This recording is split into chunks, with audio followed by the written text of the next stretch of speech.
Welcome to Beyond Unmanned, Day 4 of the National Drone Safety Awareness Week. I'm your host, Harry Seto, and I'm excited to introduce you to Vern Sallee, who is going to talk to you about how to start a drone program.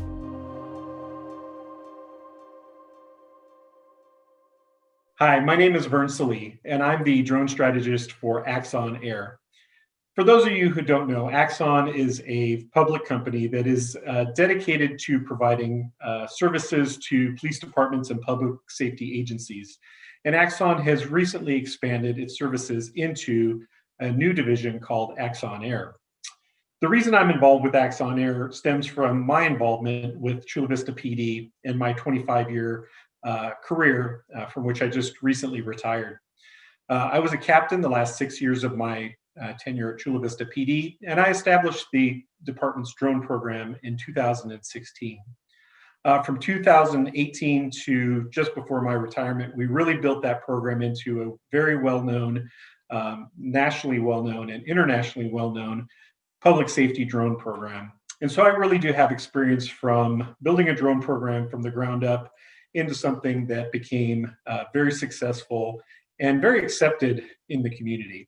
And so what I'd like to talk to you about today is how to start up a public safety drone program or a commercial drone program. It's really not that different between the two because the three elements that I'm going to discuss today are important considerations for both public safety and those who want to start commercial drone programs. To begin with any kind of drone program, commercial or public safety, you must first consider who your stakeholders are and what your mission is. When I talk about stakeholders, I talk about things for you to consider, like the community that you're serving, be that in business or if you're a government entity. You must understand the community in the area in which you intend to operate, because you have a lot of stakeholders in that community who may want to know and have input as to what you're doing in your drone program. Parts of the community might include people like elected officials, organizations within the community that might have a stake in your drone program or an interest. Those might include local community colleges that teach students about drones. It might include drone hobbyist clubs or other stakeholders that would like to know and would like to understand better what you're doing with your drone program. Also, a very important consideration are privacy and civil rights groups. Drones are new to a lot of people, and people have some concerns about drones in their communities, especially if you're using them for public safety, but also if you're using them commercially. Imagine, if you will, having drones flying around and people don't really know what they're doing because we haven't communicated well what we're doing. And also we haven't shared the policies on how we protect the data from the drones. So it's really important from a privacy and civil rights standpoint that there are strong policies in place and that we share those policies with those stakeholders in our community. If we fail to do that, it leaves the door wide open for criticism and concern about the program. And that's very important to address. So communicate with stakeholders that have concerns about privacy and civil rights. It's important to realize those are legitimate concerns that you must answer before you tackle your public safety or commercial drone program. Also, the FAA is a stakeholder. You intend to be flying in the National Airspace System, or the NAS.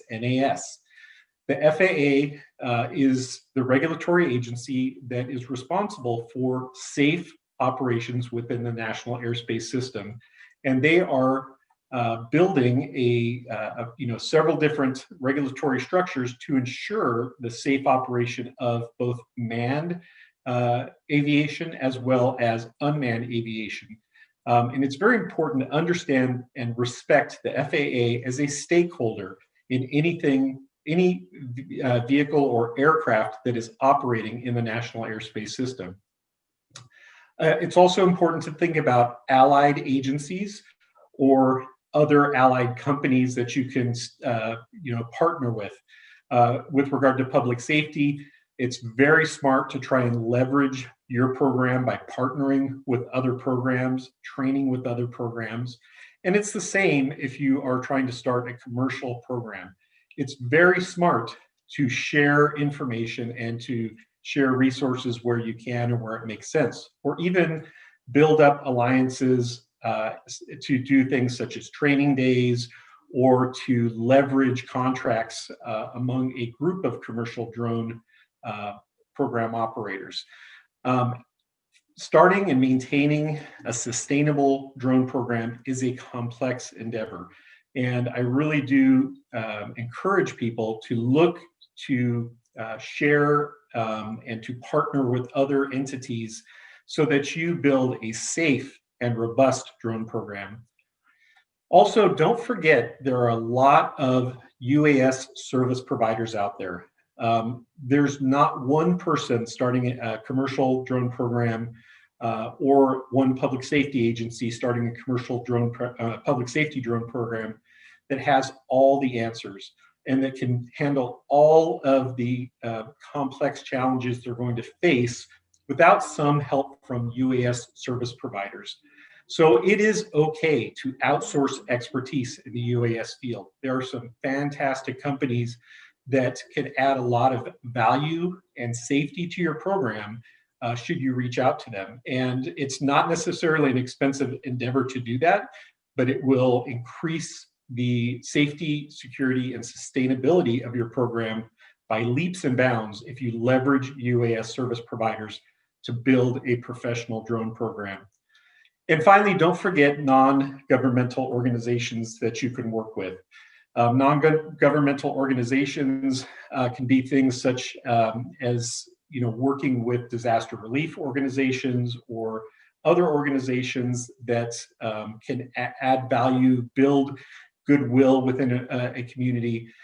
Remember, building a drone program is a community effort. You are going to be flying in the skies above a community, and you want to be a good partner. When you build your drone program, be it public safety or commercial, think of drones for good. How can your drone add value to the safety of the neighborhood, to the security of the neighborhood, to the resiliency of the neighborhood, to the economic activity of the neighborhood, to the community in which you are operating? Be a good community partner, be a great stakeholder in the UAS community, build a professional program, because if the program does not get off the ground in the right way, and you have negative experiences or you don't have a safe flight record, you will face challenges in the long term, and it will not be a sustainable program. Moving on to operations, it is critical that you consider first the safe integration of your drone program into the national airspace system. Flying a drone in the national airspace system is a complex endeavor. You have very serious responsibilities, and you really do need to know the regulatory structure as well as the piloting regulations inside and out so that you can fly safely and fly legally within the Federal Aviation Administration's regulatory structure. To do that, first, you need to understand your mission and your objectives. A lot of people think they want to start a drone program just because drones are the newest, hottest thing that's out there right now. But if you have other tools that can do the job without a drone that are as cost effective, then don't use a drone. A drone shouldn't just be used because you can. It should be because it's a tool that adds value and efficiency to the efforts that your organization is trying to do. Make sure once you've identified your mission and objectives, you get the right tools and equipment. And I'd like to emphasize, you must consider the crawl, walk, run philosophy when you go through this. If you don't have any experience building a drone program, if you've never flown, do not go out and buy the top of the line drone, because you are going to face challenges and learn a lot going along the way. That's why we all say, start out by crawling. At Chula Vista, when we looked at drones in 2016, we literally studied, we created a working group and studied the best practices nationally at that time. We studied the types of missions that we had, so we knew what kind of drone we would need to do it. And we did not consider just diving in and buying tens of thousands of dollars worth of equipment, and then trying to figure out what to do with it. We identified our mission first, and we started out with less expensive equipment. We trained our pilots, we built our policy, we built our relationship with the community before we ever bought our first drone. So it's really, really critical to do your legwork first. And then once you have your first drone, you're going to fly a lot of missions and get some wins under your belt before you try to expand. If you just leap to third base in a drone program, you are going to face struggles. You really have to do the hard work up front to establish your relationship with the community, understand what you want to do, build your policy, train your pilots, and then start looking at purchasing equipment and moving along forward. The other thing to consider moving forward in your drone program is oversight and management. If you're a lone operator, that's fairly easy, but you have to be very disciplined. Make sure that you follow things like keeping your flight logs and keeping your training up to speed and being a professional drone pilot. It's very important. If you have pilots under you, if you have a more formal, larger program, it's very important to have proper oversight and management in place to ensure that your pilots are following all of the regulations and that your equipment and all of the scenarios that you want to do run properly. Again, the drones are up there fairly high in the air. There are a lot of things that can happen, everything from airspace incursions, having conflicts with manned aviation, bird strikes, motor failures. There are a lot of negative things that can happen. So to have proper oversight and management and contingency plans in place for aviation emergencies is very, very important to your operation. Make sure that you have excellent training and that your pilots not only have their Part 107 licenses, but they also practice and understand operational procedures, emergency procedures, and that they follow regulations. Nothing will shut down a drone program faster than if you ignore FAA regulations and start trying to operate outside of that. And that means things like flying beyond visual line of sight, but it's not legally permissible at this point. Or if you fly above 400 feet, or if you fly in controlled airspace without appropriate permission. Those are very, very serious violations, and you must make sure that you have the training to understand and avoid those situations and the oversight and management to deal with them should they occur. Also, maintenance in a long-term and sustainable drone program is critical. At Chula Vista, we learned, the hard way quite a few times that there's a lot of maintenance that you don't think might be involved, and that includes swapping out the motors on your drone at a certain amount, checking the drones for any signs of damage. We would see some cracks on the arms or on the airframe over prolonged use. Checking batteries for swelling, properly charging, discharging, updating firmware on batteries. It's really, really critical that you understand that this is not a toy that's just purchased and thrown up in the air with no consequences.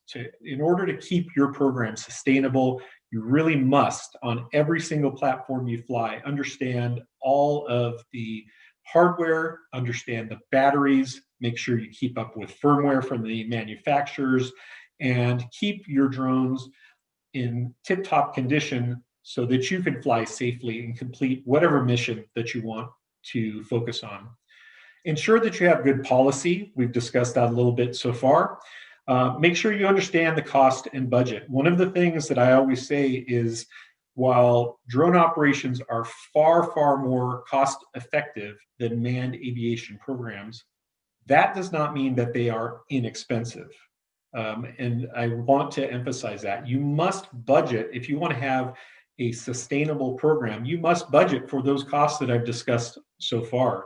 Ongoing training, equipment, partnering with UAS services company for services to have the right operational knowledge to fly safely. It's really, really critical that you don't go into this thinking you can just buy even a $2,000 drone and just fly, and that's the extent of your costs. The reality is, in the long run, your operational costs will be determined, quite a bit through, ongoing maintenance, but also the human capital that you're investing in your drone program, training, ongoing operations, things like that. So it's really critical to think about that for a sustainable operation and budget for that.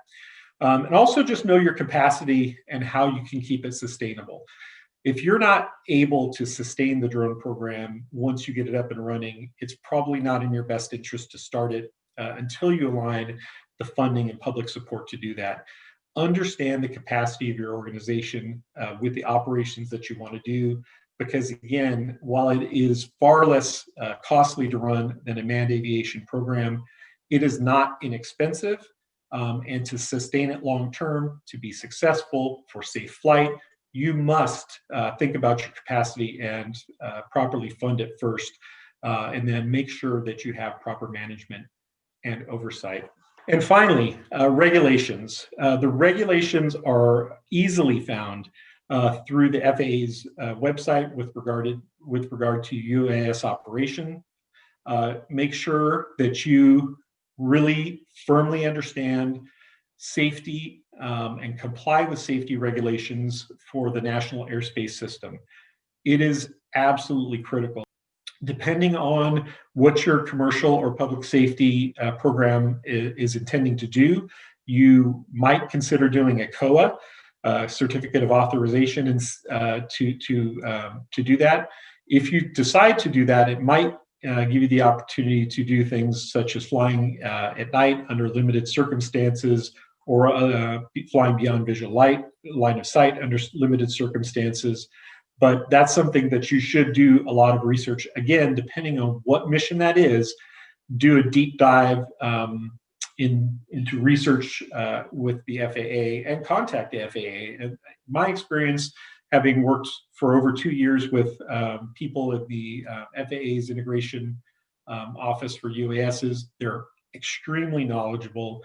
They're very helpful. They want safe operations. They want UAS systems to be successful.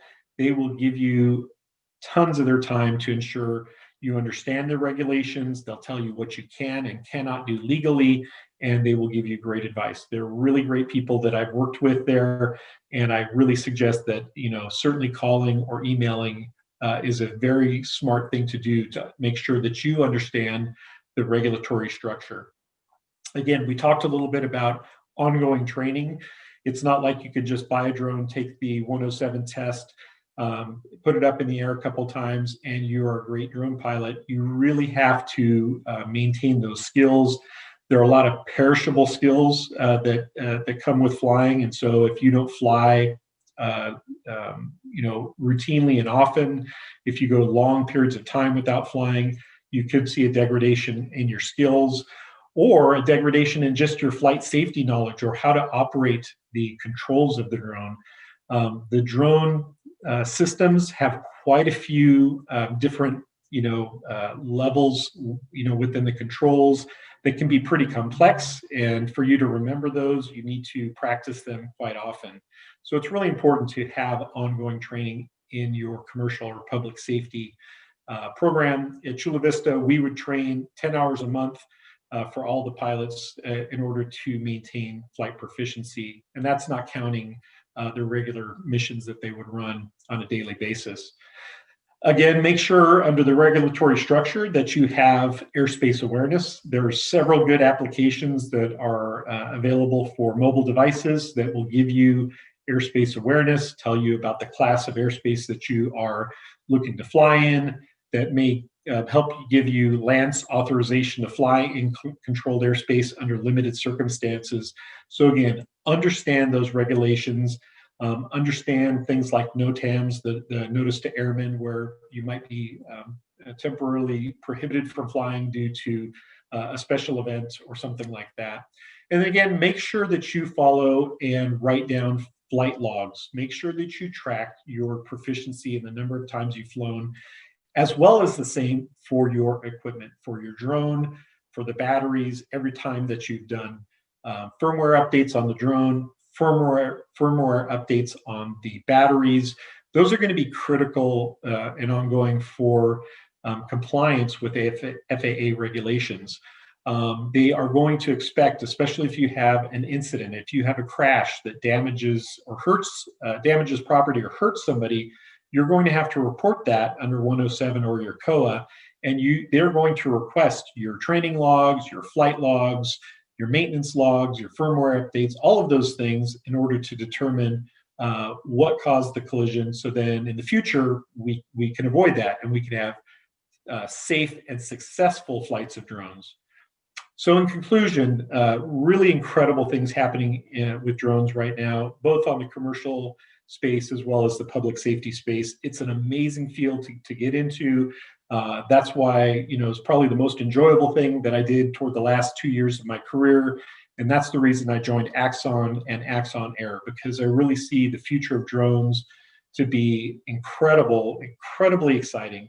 But what I would like those who are a little bit newer to understand is it's really something to take seriously, be professional about it, understand the safety aspect. Flight safety is paramount. If it is not safe to fly, if you don't have the right equipment, if you don't have the right training, you don't have the right policies and procedures, maintenance, all of these things we've talked about, don't fly until you put all those things in place. Because the worst thing that can happen is you, not that you'd lose your drone, but that you hurt somebody or that you damage property. And the liability and the feelings that you would have should you hurt somebody or damage property, it's not going to be a good thing. So make sure that you have in place all of these things that we've talked about so that you have a safe, sustainable program that you can be proud of, and joining the UAS community as somebody who uses drones for good and upholds the best in safety and use cases for drones, whether it is commercial or public safety. Thank you so much for listening. And if you need to reach me, again, my name is Vern Sallee, VernSallee, and you can reach me at vsallee@axon.com should you have any questions, or you can find me on LinkedIn. Thank you so much and have a good day. I hope you found this informative. Don't forget to join me tomorrow at the same time. So until then, like, subscribe, and share, and also follow us on Facebook. Remember, the future is within line of sight.